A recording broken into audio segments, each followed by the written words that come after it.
बिस्मिल्लाहिर्रहमानिर्रहीम। अस्सलाम वालेकुम। आज हम पढ़ेंगे लापमा सेक्शन और derivation of expression of equilibrium constant और टू फाइंड के सी इक्विलिब्रियम कांस्टेंट के सी। ओके, ये ला जो है ये 1864 में 1864 ये ला पीटर वेग और गोल्डबर्ग ने पेश किया था। गोल्डबर्ग एंड पीटर वेग, ठीक है। ये दो नाइजीरिया के जो साइंटिस्ट थे उन्होंने पेश किया था। नॉर्दर्न केमिस्ट ने पेश किया था। इस लॉ के मुताबिक स्टेटमेंट जो इस लॉ का है वो कुछ इस तरह सा है। स्टेटमेंट कि हमारे पास रेट और speed of a chemical reaction is directly proportional to the product of the mono concentration of the reacting substances.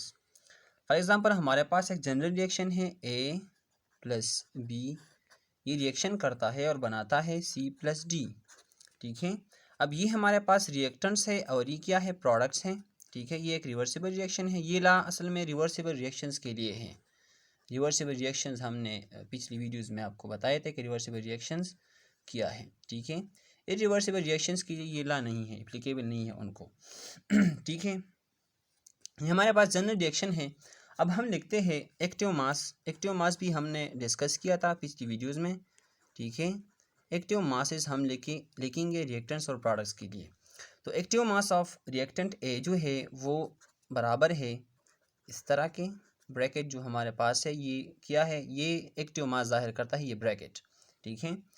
Active mass of reactant B, इसको हम इस तरह लिखेंगे। Active mass of product C, अब ये भी जो चूँकि रिवर्सिबल रिएक्शन है तो जब रिएक्शन फॉरवर्ड में जाएगा तो ये रिएक्टेंट्स होंगे और ये प्रोडक्ट्स। जब रिएक्शन रिवर्स आएगा तो ये रिएक्टेंट्स होंगे और ये प्रोडक्ट्स होंगे, ठीक है।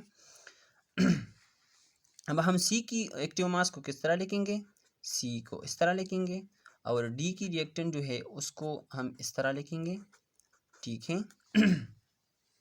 तो अब लॉ के मुताबिक जो हमारे पास रेट ऑफ फॉरवर्ड रिएक्शन है, rate of forward reaction R mean rate and F mean forward. Rate of forward reaction वो डायरेक्टली प्रोपोर्शनल है किस चीज़ को, रिएक्टेंट्स की जो कंसंट्रेशन हो उनकी प्रोडक्ट्स को। अब ये दोनों जो है ये प्रोडक्ट्स में हैं, ये ज़रब में है एक दूसरे के। तो लॉ के मुताबिक rate of forward reaction is directly proportional to the product of the reactant concentration, ठीक है। अब हम इसको इस तरह लिखेंगे, R F is equal to K F. K F हमारे साथ क्या है, ये प्रोपोर्शनलिटी कांस्टेंट है, प्रोपोर्शनलिटी कांस्टेंट, ठीक है। और के एफ को हम रेट कांस्टेंट भी कहते हैं, के एफ को हम रेट कांस्टेंट कहते हैं, rate constant for the forward reaction, ठीक है। F mean forward. अब ये जो है हमने लिख लिया सिर्फ रिएक्टेंट्स के लिए। अब जब रिएक्शन जो है वो रिवर्स में फिर आएगा तो हम इसके लिए भी लिखेंगे rate of reverse reaction, R mean rate, R mean reverse. Rate of reverse reaction is directly proportional to the product concentration, the product of the product concentration, ठीक है। प्रोडक्ट मीन ज़रब, इन दोनों की ज़रब को जो कंसंट्रेशन हो इन दोनों की ज़रब को हम इस तरह लिखेंगे, ठीक है। तो rate of reverse reaction is equal to K R. K R जो है ये हमारे पास रेट कांस्टेंट है किस चीज़ के लिए, रिवर्स रिएक्शन के लिए हमारे पास क्या है, रेट कांस्टेंट है। और बैकवर्ड रिएक्शन भी हम इसको कह सकते हैं, ठीक है। अब हम इंशाल्लाह आगे पढ़ेंगे इसके बारे में कि क्या होगा। तो लॉ के मुताबिक जो हमारे पास है, जो लॉ है वो क्या है, जब रिएक्शन इक्विलिब्रियम में हो तो फिर हम इसको किस तरह लिखेंगे। जब रिएक्शन इक्विलिब्रियम में हो तो हम लिखेंगे कि rate of forward reaction R F is equal to rate of reverse reaction, ठीक है। तो अब हम इसकी जगह वैल्यू लिखेंगे कि रेट ऑफ फॉरवर्ड रिएक्शन की जगह हमारे पास है के एफ एंड ये ए है और ये बी है, ठीक है, is equal to rate of reverse reaction की जगह हम लिखेंगे के आर सी और डी, ठीक है। ये रिवर्स रिएक्शन के लिए है और ये फॉरवर्ड रिएक्शन के लिए है, ठीक है। अब हम इसको इस तरह लिखेंगे। ये हमारे पास लापमा सेक्शन है। अब हम के सी मालूम करेंगे कि के सी क्या है। असल में ये है जो है ये इक्वेशन नंबर 1, ये लापमा सेक्शन है। अब जब आपको क्वेश्चन दिया गया हो कि आप केसी मालूम करें, तो आप इस यहाँ तक प्रोसीजर करेंगे और फिर केसी भी आप लोग मालूम करेंगे कि केसी किस तरह आता है, ठीक है। अगर आप लोगों को बताया गया हो कि सिर्फ केसी मालूम करें, तो आप लोग सिर्फ यहाँ तक ये क्वेश्चन करेंगे, आगे नहीं जाएंगे आप लोग, ठीक है। अब हम मालूम करेंगे केसी के केसी क्या है। तो रीअरेंजिंग इक्वेशन नंबर 1, ये इक्वेशन 1 है।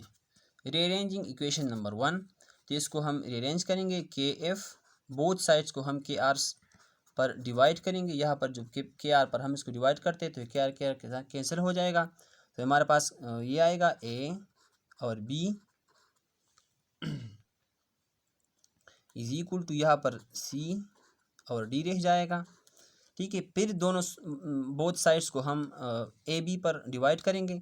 जब इसको हम ए बी पर डिवाइड करेंगे तो ए बी के साथ कैंसिल होगा और यहाँ पर क्या आएगा, concentration of A and concentration of B, ठीक है। तो इसको फिर हम इस तरह लिखेंगे के एफ और K R is equal to C products divided by A reactants, ठीक है। तो फिर जैसे कि हम जानते हैं कि K C is equal to K F divided by K R, तो इसकी जगह हम लिखेंगे K C is equal to C D divided by A और बी। ये जो हमारे पास प्रोडक्ट्स है और ये क्या है, रिएक्टेंट्स है। तो के सी हम इस तरह भी लिख सकते हैं, K C is equal to concentration bracket में बन हो concentration of products divided by concentration of reactants, ठीक है। ये था लापमा सेक्शन। अगर इसमें किसी को कोई क्वेश्चन हो तो आप लोग कमेंट्स कर सकते हो।